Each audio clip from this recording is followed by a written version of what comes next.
Welcome back. Lauren Heistad here, reading my journey homecoming. Second recording of the day, decided to just keep going before I change my mind. It happens.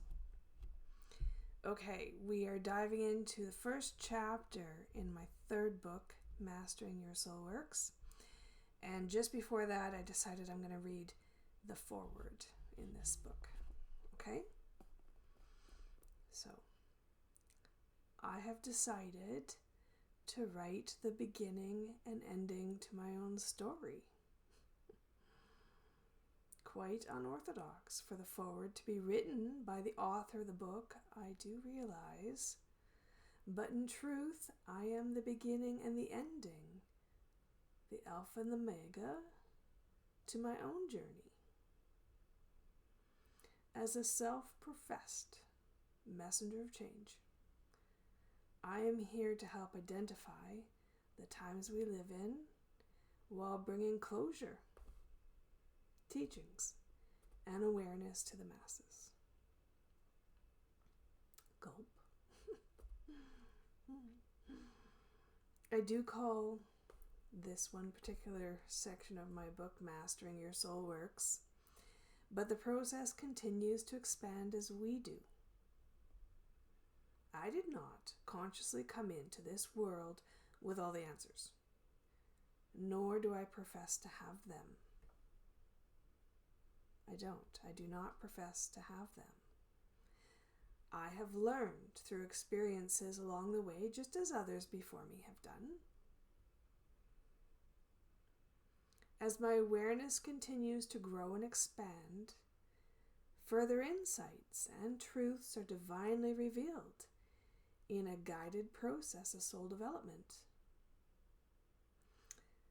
Yeah, they are, just at the right time, and exactly as I'm ready to handle the changes. Always the teacher and the student. Constantly learning and evolving along the way. My unique soul signature houses many lifetimes of learning to master and embody my individual soul works. I invite you to activate, evolve, and master your own. With all my love and divine blessings. Shiloh Sophia Loren.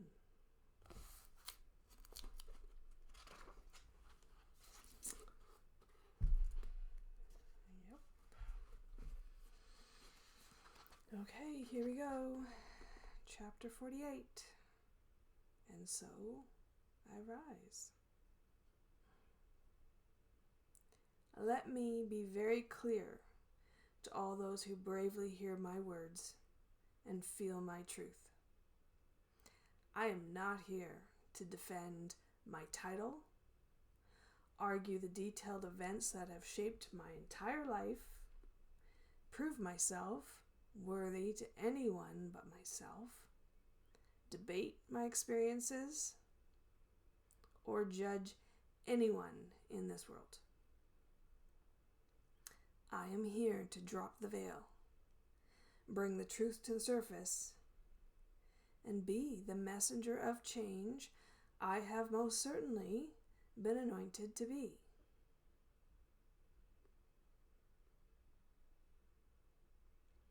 Having grown up with no understanding or training in the spiritual realms, and still to this day, having no formal mentor guiding me along the way, although I've had some amazing good friends along the way, that's for sure,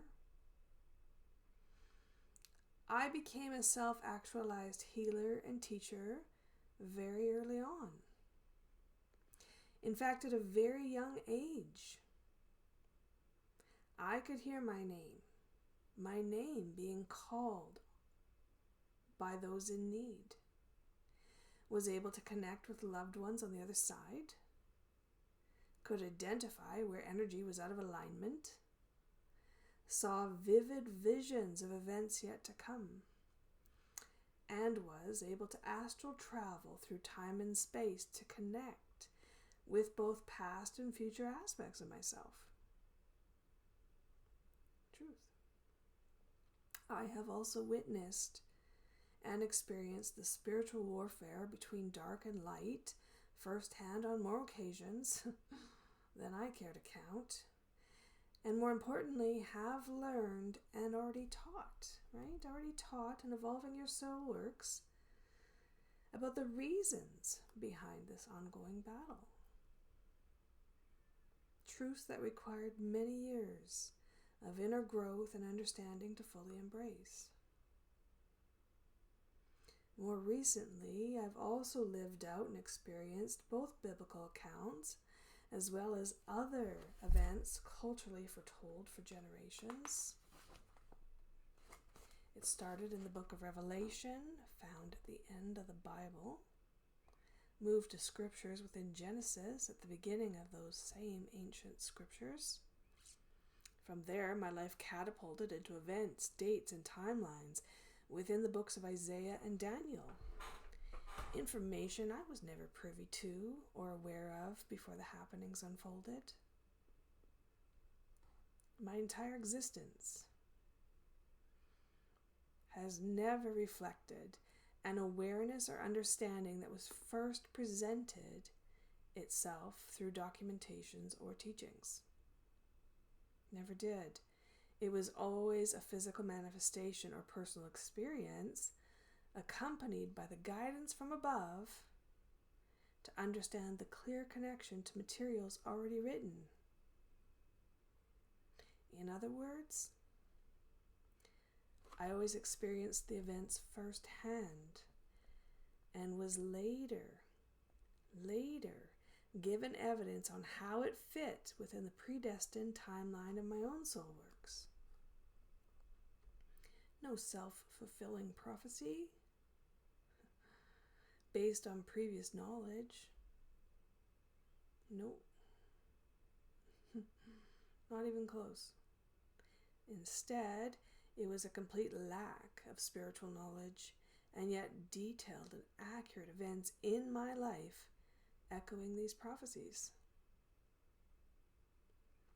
I have lived, experienced, and understood the meaning behind the 1260-day prophecy within the book of Daniel, the 1290-day prophecy, as well as the 1335 days, 2300 days, 2550 days, 70 weeks, 2625 days, 490 weeks, and the list goes on and on. It does. Including 2 sets of timelines that seem to be working in unison. My own inner timeline and an external worldly timeline still in progress. Never off by even one single day. Not even one. The events that have transpired within my life have always been and continue to be straight by the book.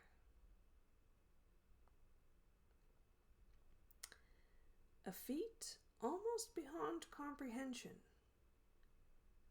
considering those events are fully accounted for by days, weeks, months, events, and physical manifestations documented more than 2,500 years ago.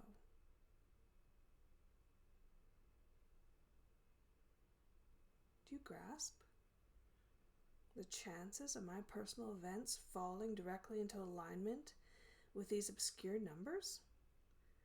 And my first hearing the reference on the exact day I fulfilled them?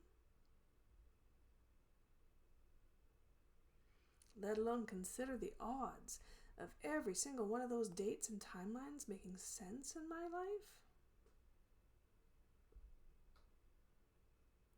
Actually, it's truly breathtaking when I think about the magnitude of that reality and the divine plan clearly in motion behind the scenes to make that alignment possible.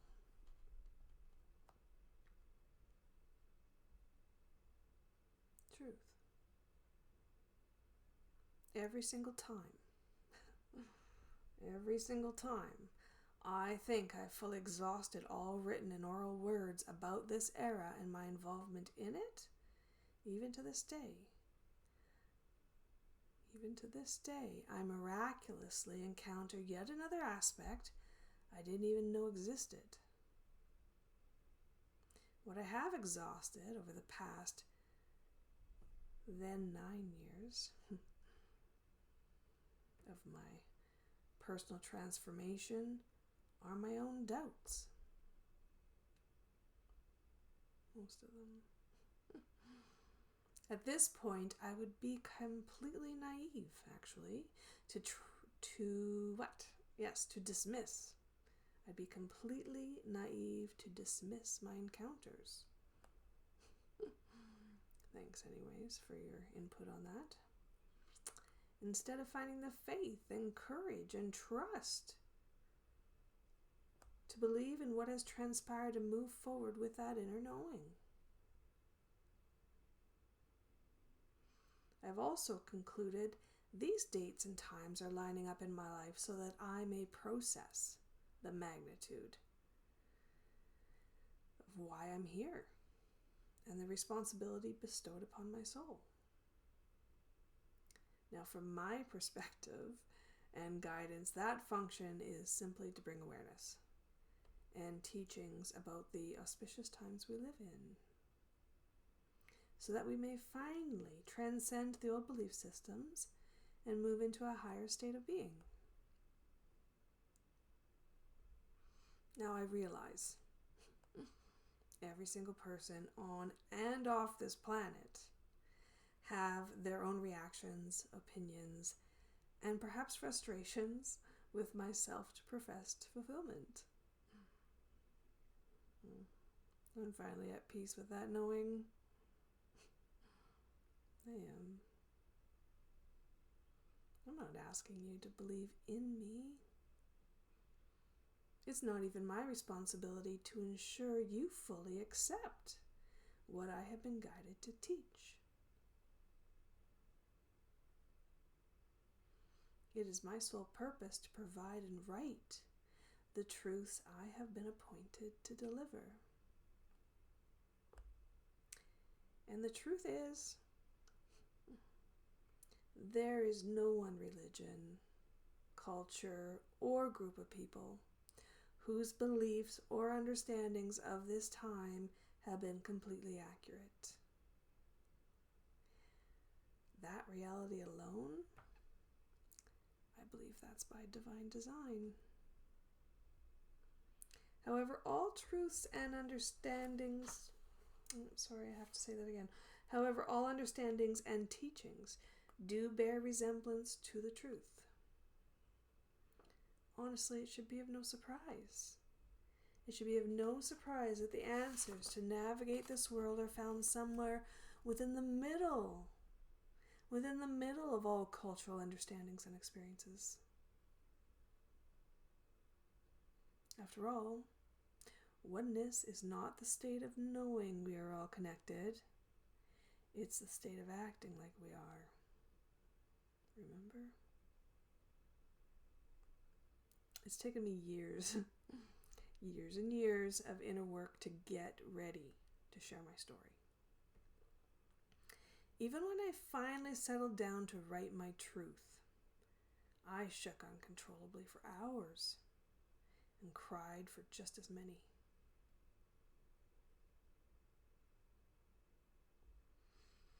Eventually, I made my way to the computer on shaky knees, definitely, in sheer determination to, at the very least, complete one sentence. I then settled back onto the couch and cried even more. Days went by as I continued the same process. Shaking knees, uncontrollable fingers on the keyboard, and always the hint of more sobs to come as I made my way through one paragraph at a time. Am I coming from the right place within my heart? Do I really want to go further down this rabbit hole? Is there any way to move forward without hurting or exposing my loved ones to a lifestyle we most certainly do not want? Are my messages clear enough? Has enough passed for the world to finally hear the truth? Is there more inner work I need to complete or concepts I need to understand before proceeding? Will the balance and concepts I strive to teach help anything, or am I just torturing myself from a misguided drive to share what I know? It's a fair question. How will I ever trust that I'm following divine guidance? How will I ever know the connections to all things? Will there ever be an end to this madness? The very human part of my being may never fully know the answers to those questions. However, the soul within me keeps rising to the occasion to see this through to completion. The soul in me fully understands the timeline, even if my personality doesn't, right? The soul in me, she gets this timeline. The divine plan in action, and my unique role within it. And yes, I am a woman. Hear me roar.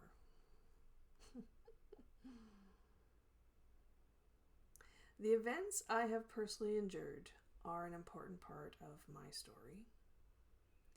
If I had not experienced what I had, cried through the multitude of confirmations I have received, curled up in the fetal position on more times than you could ever fathom, or sat in quiet solitude, trying to process the majestic wonder that has shaped my entire existence, I would not be where I am today.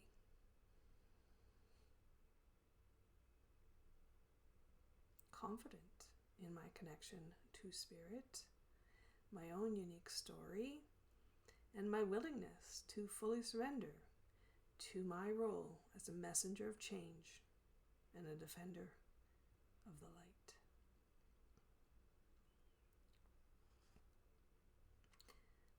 Slowly but surely, and with a little bit of help,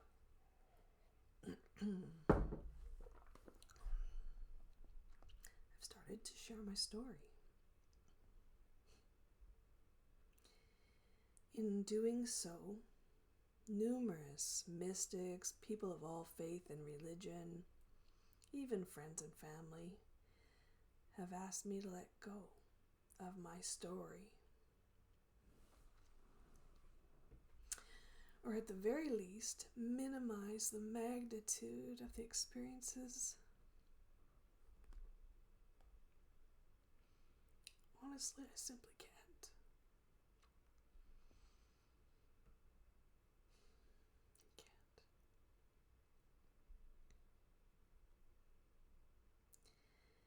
There is a larger force helping to facilitate a miraculous chain of events that I can neither deny nor suppress. The human aspect of my being, she feels very fragile, scared, and quite willing to ride this global change out in quiet solitude.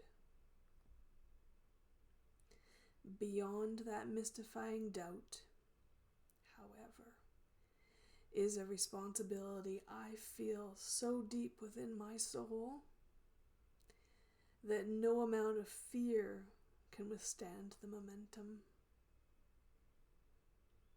Today, I face the world with no reprieve from my inner calling to speak my truth. Nor do I possess any doubt within my entire being that it is officially time we meet. And so, I rise.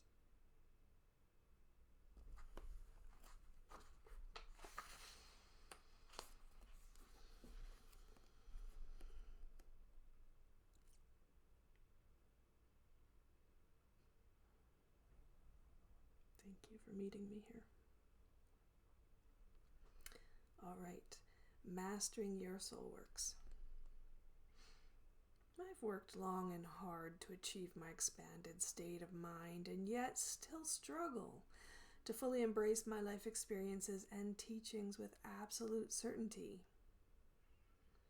No matter how much inner work I have done or outer help I have received to this day, I feel just as insecure as ever, or perhaps even more so depending on the day. Granted, I may not be insecure in the same areas of my life as I have been in the past, for I have certainly grown and learned from life experiences.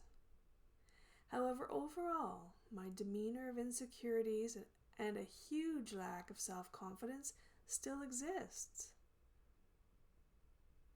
I've always taken my insecurities to heart, and until recently considered this trait a downfall of mine.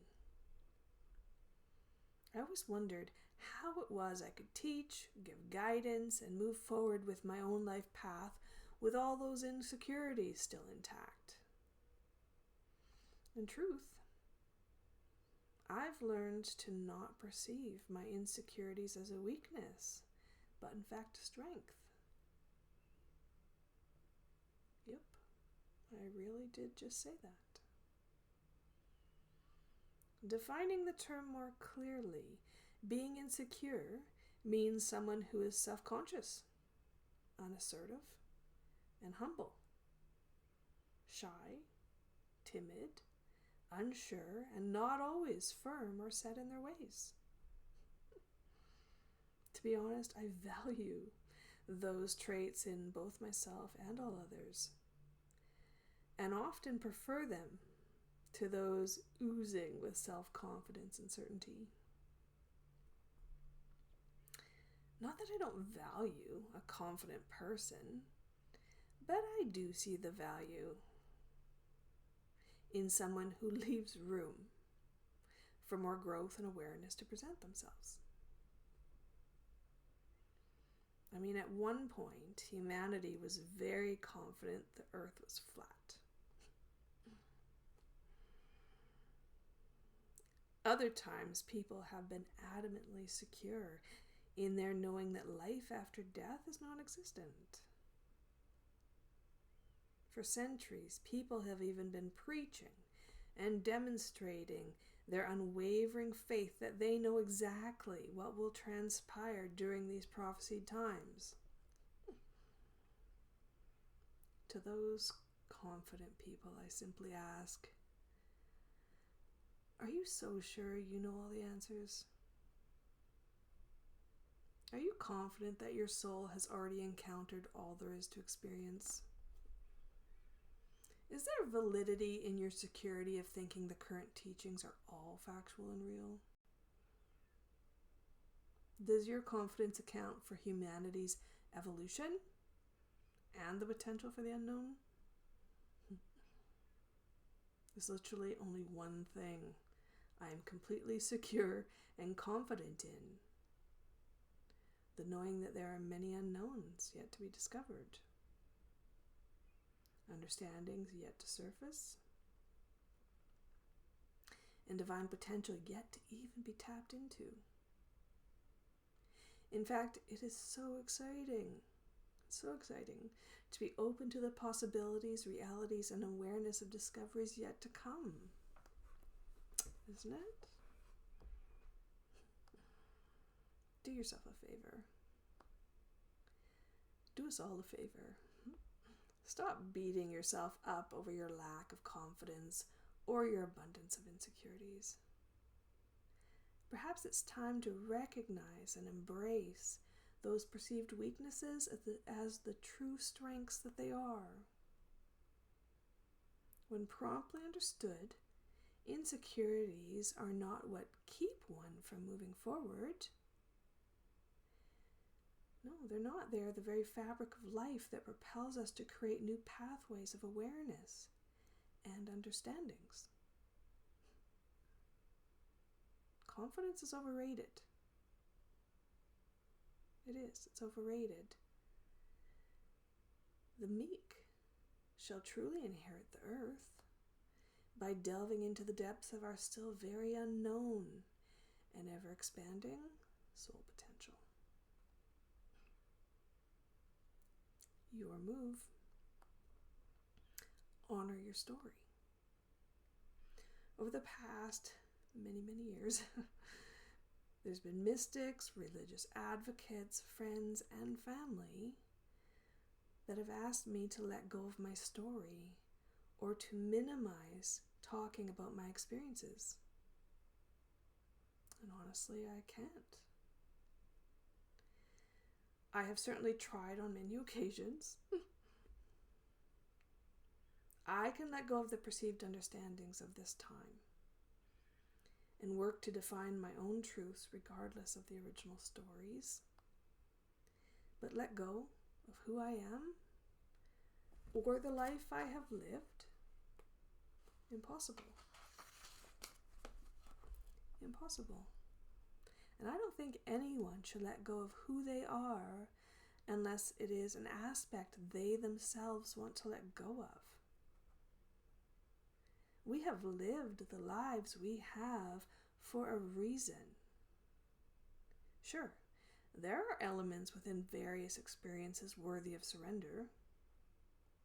However, our story is the legacy and the cumulative whole of who we are. Our story is what makes us all unique reflections and the individual embodiment of source potential.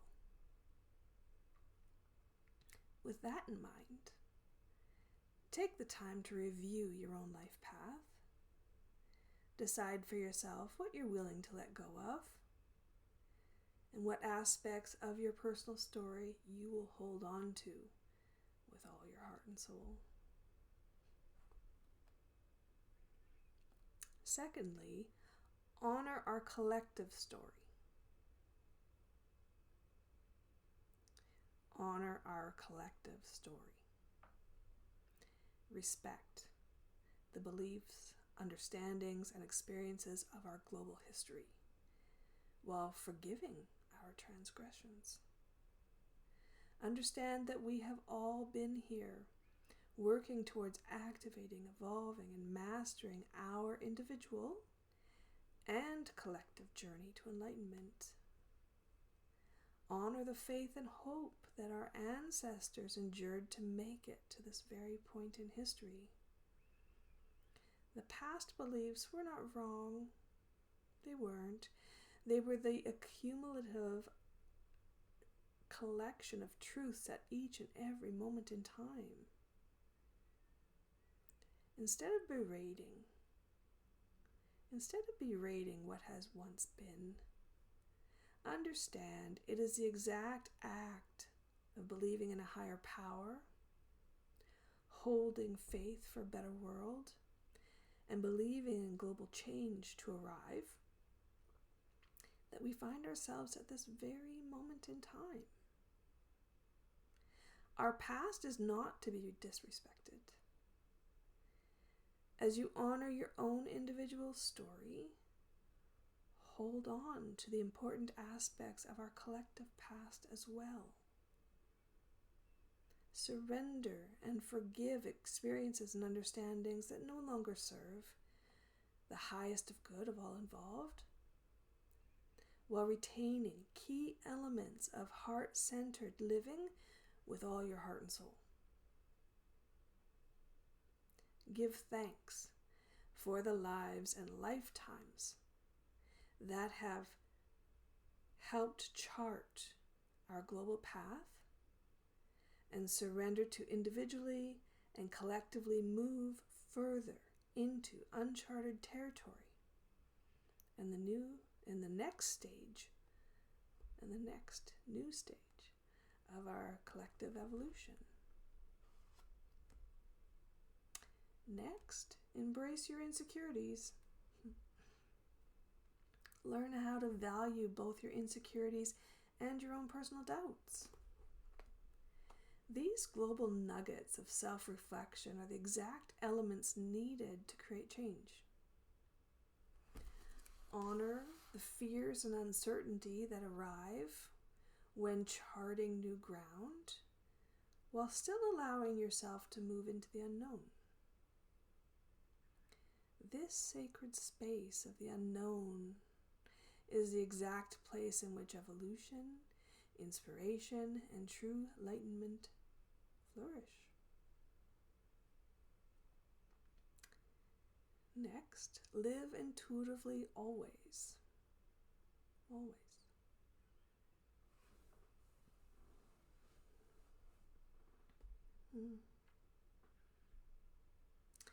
My lifetimes of spiritual experiences or recent synchronistic moments of fulfilling prophecy were not based on past knowledge or expectations. Each spiritual and biblical moment encountered were divinely guided using intuition, faith, and personal resilience. Living intuitively is not meant to be a rare occasion. Take the time in sacred space to learn how to embody this innate wisdom held securely within your soul, always.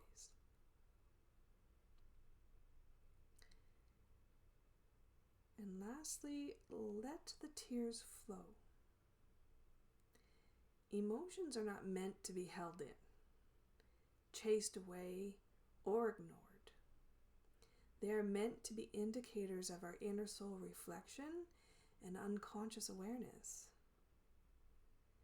Through my years of inner growth, I always found the importance, thank goodness, of letting myself cry it out. Curl up in the fetal position and tune into the triggers behind those deep-seated feelings. My over-emotional moments were not an indicator that something was wrong. It was an indicator that I needed to take the time to dig deep, reflect, and understand why my soul was having such a huge reaction to that very moment in time. Emotions are the key to soul empowerment when utilized in an effective, conscious, and methodical way. Never chase your tears away. Talk to them and listen.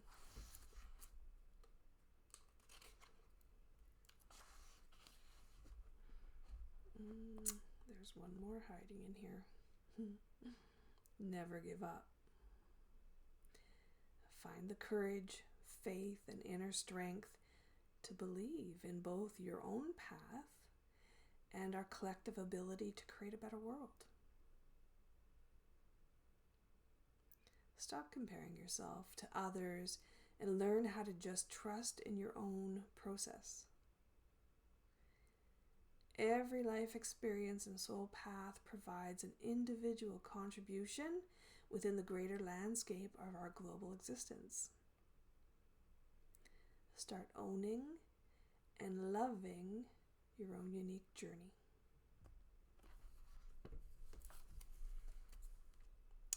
This is mine. I call it homecoming. And I'm honored to be here.